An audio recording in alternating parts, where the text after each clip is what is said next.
Alright, ladies and gentlemen, welcome to Abenyamonge Media for today's stories and detailed analysis from Kenya and all the four corners of the world.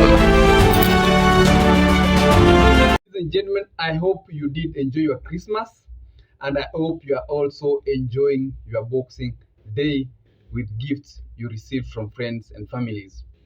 But yesterday during Christmas, the news of Christmas in Kenya was accompanied with the ongoing abduction news. 90% of the news yesterday was about the abductions that are going on in Kenya of the young people who are criticizing government in the social media. But what got the attention of a lot of Kenyans is the Right Honorable Raila Amolo Odinga, the former Prime Minister. Raila Odinga, attending a church in Siaya yesterday, came out strongly to defend the young youths who are expressing themselves in social media, saying that the country cannot go back to the days of where people are abducted and kept in places where they cannot be found. He even related it to the times when, sometimes back when people were being abducted and kept in Nyaya House, saying that those times were much better because people were known where they were kept, rather than now when people are not known where they are being taken. And he has said that this has to come to an end. This is Raila's message yesterday during Christmas, in case you did not get it. And it is something that is very strange. You cannot live in a country where people disappear or people are abducted for no other reason and kept incommunicado for a long time. That shows that there is no government. The government must take this matter seriously. And this thing must end completely. People have been abducted. Families have been left in pain. Many parents have been crying. Our child was abducted the other day, and by some people who were uniformed, and you've never seen this child up to now. These kind of things are very strange. So I want to urge the government to ensure that this matter ends completely this year. We want a safe and secure country. After that message, a lot of Kenyans came out, some applauding, all praising Raila for his statement, and some questioning the statement from Raila Amolo Odinga. For instance, this is what Kenyans had to say in X. We have Gabriel Ogunda saying, second liberation hero at Raila Odinga, who was held incommunicado for 9 years, soaked in neck-deep ice water, has condemned the extrajudicial abduction of Kenyans. If someone ever asked you why we call him Baba, please show them this and thank me later. We have Jim Jue saying, if he is serious, he should immediately leave the broad-based government together with his experts. Otherwise, this is just lip service. Lastly, ladies and gentlemen, we have Coletta Luda saying, Raila is injecting on abduction. He's reading the AUC signs. That's just an expression from Kenyans on social media. Some saying that the statement from Raila Odinga were very nice at times such as this, where we saw even young people going to church in here Nairobi and trying to stop or trying to ask the church to stand with young Kenyans in times of abductions like this. And even we saw church leaders coming out to condemn the abductions. We saw political leaders going online to condemn the abductions. Like I've told you yesterday, the news was extremely full with the abductions that have taken on for quite a while, and we have seen videos circulating in social media.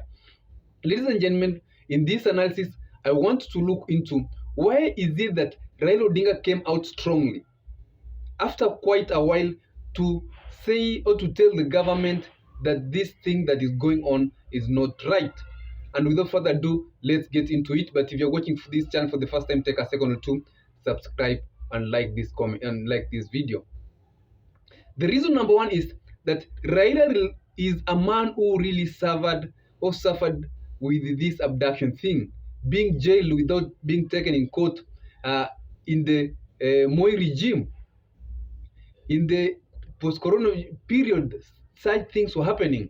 And when he sees these things happening, he doesn't find it comfortable in his heart as an old man who is seeing a country that has really changed.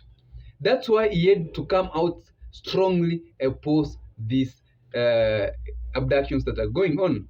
The reason number two why Raila Odinga came out to oppose it is that over a period of time, Raila Odinga, after coming on to join with the broad-based government, donating some of his people to work with government, there are a lot of Kenyans who feel or who felt that Raila had betrayed them and he had moved to the side of government, and they had started losing that interest or that love there for Raila Odinga. And Raila Odinga, being a long-term politician who understands how to conduct his politics. Remember that Raila Odinga has been in politics for a very long time. As early as 29th of December 1997, during that general election, Raila Odinga was running for presidency. And Raila has been in politics for quite a long time. He understands what to do at what time. And these are times that Raila Odinga knows that he should stand with Kenyans or with those being abducted, with the families, so that the popularity that he has or he enjoys in the country can be maintained. And the third reason is that Raila Odinga is running for the African Union chairmanship position. And there are a lot of people, since Raila Odinga joined the broad-based government, who came out to reject or to oppose the Raila's bid in AUC.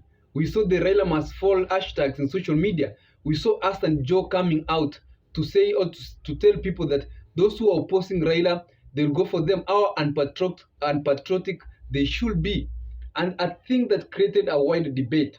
So Raila is also trying to cool the tempers of Kenyans at such a time. Raila understands that things are not working very well in the country.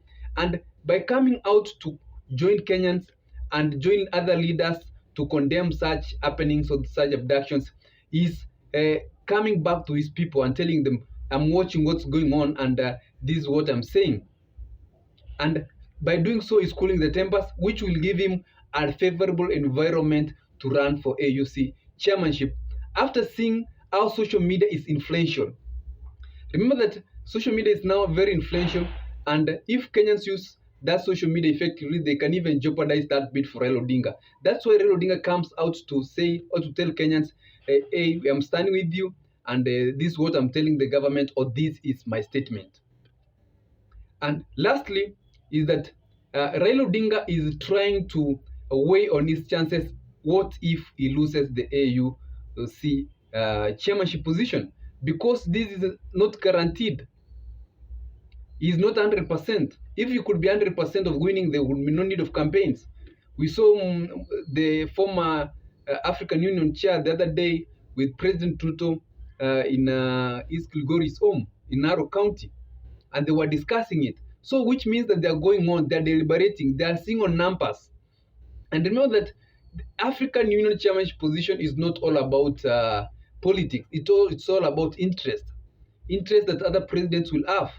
It's all about where will this chair who is being elected put those countries in terms of their relationships with other countries, the Western countries, the Europe countries. So it's all about interest, and the campaigning is going on. So it's not 100% that Raila is going to win. What if Raila Odinga loses? And Raila Odinga has lost a lot of elections, so that's not going to be something very worrying to him. If he loses, all right, that is it. If he wins, that will be for the good of the country. But if he loses, Raila Odinga understands that he will have to come back to Kenyans. And even ODM party might push him to run for president in 2027. Fall out with the broad-based government, say that we donated people, we have helped the government, it's now our turn to go back to opposition, and we are organizing our ODM party, forms a coalition with other communities or other parties, and Raila Odinga runs for presidency. So that statement reminds Kenyans that Raila Odinga, or reminds his supporters that Raila Odinga is still with them, and is still in the opposition, and is still watching. And if he comes back, in case he loses the AU chairmanship position, then his supporters will easily accommodate him back. Peter Nyang' Nyong'o, who is the acting chair of party leader of ODM, gives back authority to Raila Odinga, and Raila Odinga will continue with his politics, in case that's what he learned. Others, ladies and gentlemen, that's all I have for you for today. You can tell me what you think in the comment section. Do you think that the Raila statement was genuine? Do you think that Raila should have called Ruto, as some people are saying, directly because it's now in the progress government? Have a nice day, ladies and gentlemen, and have a nice Boxing Day.